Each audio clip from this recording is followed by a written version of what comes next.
زادها الله جلالا ومهابا ومقاما، ولها التاريخ صلى بعد أن ألقى السلاما. أقسم الفجر يمينا ومواثيقا عظاما، لن يرى فيها دخيلا أو يرى فيها إماما. هذه بلادنا، قدر الله، احنا قدر الله في هذه الأرض. لذلك قال الله لقد كان لمن؟ لسبأ. اللام حرف توكيد، وقد حرف تحقيق، فهي لنا مثل قدر السماء أنها تكون للملائكة. الواحد أولا نتساءل لماذا يعني منتدى زبيد؟ ليش المنتديات هذه الفكرية؟ طبعا حتى وإن قضينا على هذه السلالة العنصرية بالحرب، لكن أفكارها ستظل باقيا لن تموت، والفكر لا يحارب إلا بالفكر. ولذلك كان لزاما على المثقفين والمفكرين والأدباء والإعلاميين والناشطين والحقوقيين التطرق إلى هذه المسألة وقلع هذه الحركة العنصرية من جذورها. طبعا مش عيب أن احنا نقول أن احنا يمنيين، هذا لا يتنافى مع الدين. فقالها اليمني أمام النبي صلى الله عليه وسلم ولم ينكر عليه، أنا يمني ما في ولا أي حاجة، بما يعرف الهندي أنه هندي. ولكن في الهند أنتم تعرفون أكثر المسلمين موجودين في العالم فين؟ في الهند أول دولة، والثانية دولة باكستان، ثم بنغلاديش، ثم والثانية إندونيسيا، ثم باكستان، ثم بنغلاديش، ثم إلى أن تصل تركيا، يعني رقم 6. ومع ذلك ما يميز الهندي مش الديانة ده، عندهم 600 ديانة، وعندهم فيها من اللغة ما يميزه هي قوميته، الجغرافيا الذي بيعيش فيها هندي، وأرضهم ربما لن تكون مثل أرضنا. لقد كان لسبأ لنا مش لحد. لذلك كنا في هذا شاءها الله ويأبى من أبى آية عظمى وأعلى نسبا، هبة الله التي أكرمها بجمال المصطفين النجباء. شطرها الإبداع ولا وجهه، وانحنى بين يديها وكبا، وأقام الحسن في محرابها خاشعا يتلو أحاديث الصبا. وإليها حج أرباب الهوى وتغنوا في هواها طلبا، إنما يا ويح شعري خاب من جاءها يبغي إليها سببا، جل من أودع فيها سره واصطفى فيها بنيها واجتبى. خص أهلا للسماء من خلقه واصطفى للجنتين العربا، شاءها مهدا لقحطان ومن يسأل المولى لماذا وهبا. فاسلبوا أهل السماوات السماء إن أردتم سلب جنات سبا. هكذا كانت بلادي قدرا لمعالينا وأما وأبا، لم تكن إلا لقد كان لنا لا ملاذا للغزاة الغرباء. هذه بالنسبة للكينونة اليمانية من نحن. لا يزايد علينا أحد بأنه ينتسب إلى النبي أو أنه ابن بنت النبي، مع أننا وقلت كثير في قصائدي عن هذا، نحن اليمنيين أبناء من؟ أبناء الأنبياء.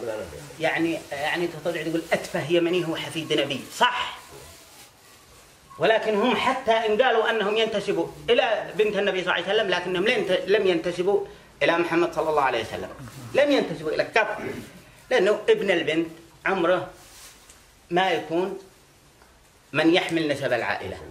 ولذلك في القرآن الكريم قال الله إنا أرسلنا نوحا إلى ولوطا وقومه، وهود وقومه، وشعيب إلى قومه، وعيسى بن مريم إلى بني إسرائيل.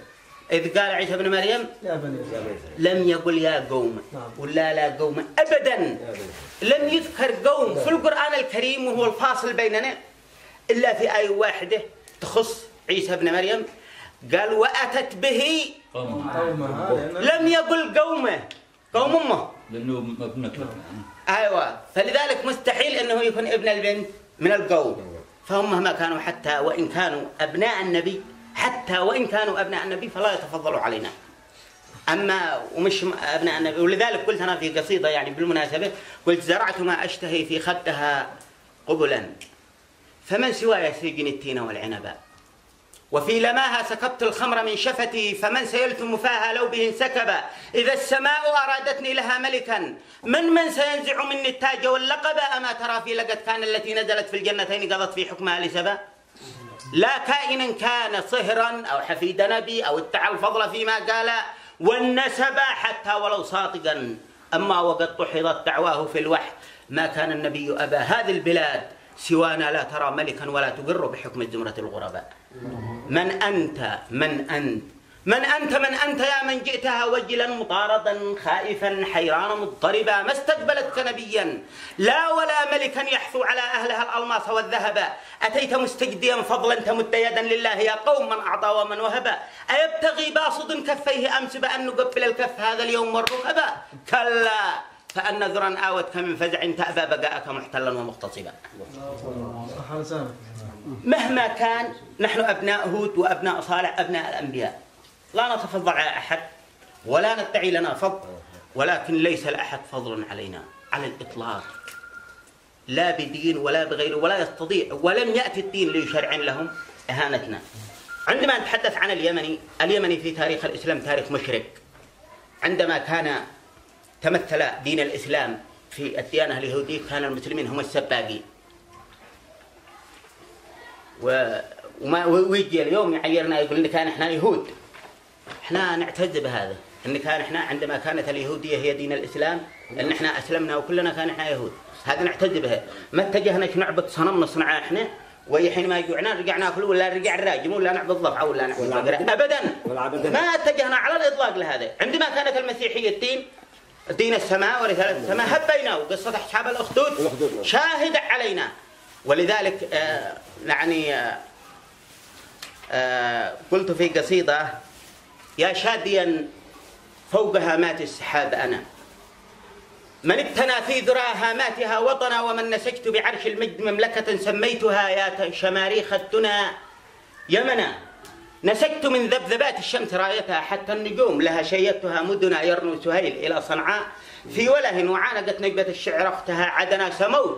سموت حين تهاوى الناس وانتكسوا، فما اتخذت إلها مثلهم وثنا. وانتابني شك إبراهيم معتقدا في الشمس، ربا تجلى نوره ودنا. سجدت للشمس لكن حينما اتضحت معالم الحق رأسي للإله حنى. ماذا عساي وقد شك النبي بها، أحق بالشك من ذاك النبي أنا. نحن كنا كبار حتى في التفكير. عندما غابت رسالة السماء إطلاقا لم نتجه لنعبد الأرض ولا نعبد بعضنا البعض، اتجهنا إلى أقصى حدود العقل الذي هي الشمس الذي شك فيها إبراهيم عليه السلام. في خطوة منا أن احنا نحاول أن نصل إلى الله. فعندما جت دعوة الحق أسلمنا، ما قلنا خلاص احنا قد معنا إله الشمس قد لقينا. كان احنا مفكرين ليش هذا يجي يغلق علينا، ما نغلق على أصحابنا هكذا، ليش بوج عليهم، ما لا عترينا كيف نفتحهم. المشكلة أنه غابت هو. تجلت بأكناف السماء كواكبي لتبعث نور المجد في كل جانب، وترسم للشعب الأبي طموحه ليحيا كريما في أعالي المراتب. أنا عبق الأحرار في كل نفحة وأيقونة الثوار جند الكتائب. أنا فجر أيلول الذي أقبلت به المواكب للأبطال، تلو المواكب لتعزف للتاريخ أنشودة الوغى بوجه السلالين سر المصائب، وتنسف طاغوتا يرانا عبيده ويحسب ما يملي علينا بواجب. أيا من أتيت الدار يوما مشردا متى كان رب البيت عبدا لهاربي. أيا من أتيت الدار يوما مشردا متى كان رب البيت عبدا لهاربي. ألم تدري أننا سادة نسل سادة وأحفاد أحفاد الكرام الأضايب. لنا في كتاب الله ذكر مبجل وفي السنة الغراء من قالها النبي. ألم تتل أن الخير في قوم تبع وفي تبع أقيال صنعاء ومأرب. فلا فضل في الإسلام إلا مع التقى، ولا فضل في دين الهدى للأقارب. كفرت بما جئتم به من حكاية، فإن أصول الحكم في نصل طالبي. فلا زيد يعنيني ولا أنت مذهبي، أنا اليمن الميمون أسمى مذاهبي. كفرت بما جئتم به من حكاية، بأن أصول الحكم في نسل طالبي. فلا زيد يعنيني ولا أنت مذهبي، أنا اليمن الميمون أسمى مذاهبي. أنا حين كان الناس في غمرة الأسى تداهمها الآفات من كل جانب، وإذ كان حكم الغاب فيها شريعة، وما بين مغلوب تشظت وغالب، وتلجأ للأكناف من حر شمسها، وعند هطول الغيث مزن السحائب. وكان الذي يحظى بكوخ وناقة يسمى شريفا.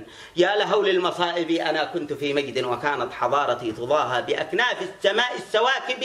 ولي دون كل الناس حكم ودولة يحدث عنها كل غاد وآيب. ولي عرش بلقيس الذي كان آية جرت بين عفريت وذي علم ثاقب. على مبدأ الشورى استقامت ممالكي ونحن أولو بأس بيوم الحرائب. بلاد كهذه كيف ترضى عروشها ليرقى عليها كل باغ وغاصب. سليمان ما جاءته حتى تبينت نبوته حقا وليس بكاذب. فكيف بدجال سترضاه حاكما بثوب إمام أو بأوهام راهب. بلاد كهذه كيف ترضى عروشها ليرقى عليها كل باغ وغاصب. سليمان ما جاءته حتى تبينت نبوته حقا وليس بكاذب. فكيف بدجال سترضاه حاكما بثوب إمام أو بأوهام راهب. فيا جاهلا من نحن هذه رجالنا وهذه إذا اشتد الوضيس كتائبي. وحامي حمى أرضي وأسطورة الوغى وحارس إنجازاتها والمكاسب. فخذها جحيما من أياد كريمة ومن كل صمصام أبي محارب.